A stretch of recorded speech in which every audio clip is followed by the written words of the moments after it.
What's your mental health like with selling vintage and secondhand clothing? What's going on, guys? Spencer Line here. For those that don't know, this video will let you know who I am and where I've come from. Today's video is going to take maybe a slightly somber route or maybe a bit more of a real approach into a topic that I think is on the tip of people's tongues, especially in 2024. And it is talking about mental health. Now, mental health is something that we all have and we all experience under our own versions and own capacities of that. But in terms of this request right here, I wanted to talk about how your mental health can be affected with selling clothing or in working in business. Maybe not necessarily just the clothing, but what mental health you can experience. And I know this topic is really hard to come from, so I'm going to have to come with my own personal experience on this one so that it just comes from my own perspective with addressing this topic. Now, I think everybody's lying to themselves when they say that they don't have any experiences with any feelings of anxiety, any depression, any versions or symptoms of things that were associated with a mental health associated kind of feeling. And I tell you, being your own boss and employing your friends can definitely have different ways on how it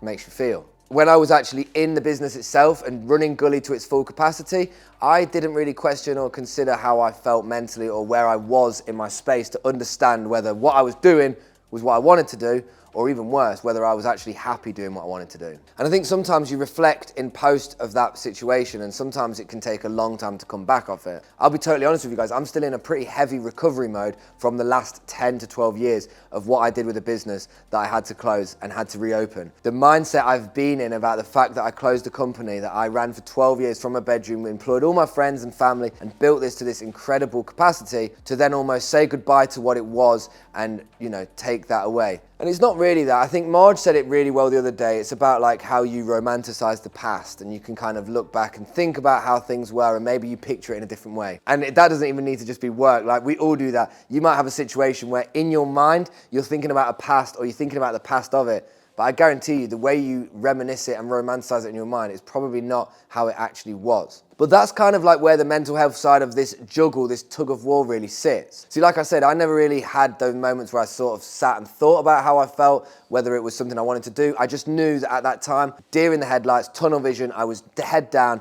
on my stuff. There's certain people out there that will tell you that you don't really need to take time to think about it, you don't need to do all that stuff. But coming from now a more meditative state of mind and a more calming place that I've been in my own self, I can tell you that being aware of how you feel is one of the most important ways to actually move forward with whatever it is you're doing. If you know exactly how you feel, you know exactly where your weaknesses and strengths are internally with yourself and where you need to work on things that can help you be better externally. That might just be the confidence to actually be around people in public. That might be the confidence to actually sell something online. And people might even get nervous about selling something online and getting a message back. People get nervous about notifications. You get so many different things. And sometimes slowing it down, pausing, being mindful and reflecting on yourself can really allow you to internalize everything and kind of move forward. But Spencer, what does this mean in terms of how I can take anything from this? Mental health and this sort of topic is definitely new ground for me to even discuss or think about considering talking. Sammy Store, again, gonna shout you out again, my dude. He put a comment asking if this is something that I'd ever experienced or how I dealt with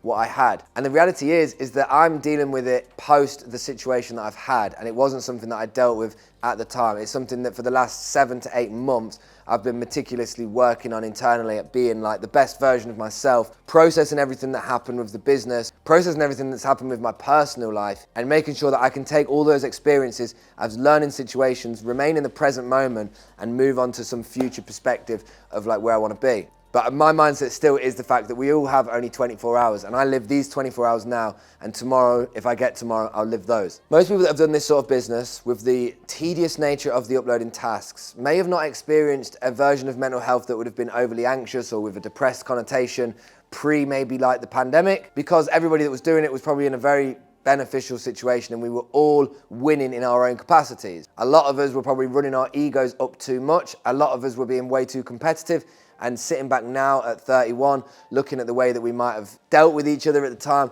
was probably not the healthiest version. The amount of vintage pages that block other vintage pages, it's almost ridiculous that people would do that, but that is a part and parcel of what that territory was. But how that relates to the mental health side of things is that because before everyone was doing so well, everyone was just on their own stuff, competitive, chasing all the same thing. But then when you get the magnifying glass out and you look closer at the situation, like say for Gully, I had a team of people that was being funneled by a friendship, and unfortunately that was going to come to a sad realising end. But guys, we learn lessons in life, and if you learn more lessons, you're gonna be better at what you're doing going forward. So this is a bit more of a mindful one, but these are the sort of places that I go to in my mind anyway when I think about how I feel about what I do. If I'm not thinking about how I feel about what I'm doing, then I don't want to do it. If I can't sit there and question the 3 pillars of what I do, which is, am I being authentic, am I having purpose, and am I enjoying what I'm doing? If I'm not doing all those 3, then I have to go back to the drawing board and question what it is that I'm doing. So guys, make sure you got your head right, keep yourself in a good space, and if you ever need cheering up, come and check me out on Tilt, because I can promise to try and entertain you for a few hours